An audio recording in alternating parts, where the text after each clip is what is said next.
Hello guys, welcome to our YouTube channel, and today we are going to learn how to fix Instagram incorrect username or username not available. So to fix that, what you have to do is, first of all, you have to open up your Instagram application and come up to the login page. And after coming up to your login page, now if you enter a username and then enter the password.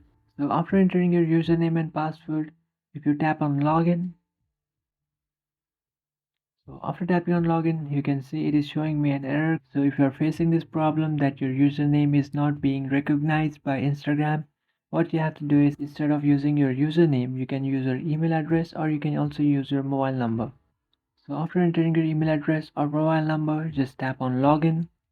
So after tapping on login, here you can see my account has been logged in successfully. So this is what you have to do if Instagram shows you incorrect username or username not available. If you think this video was helpful, please don't forget to like and subscribe to our channel. If you have any doubts, feel free to comment below. Thanks for watching.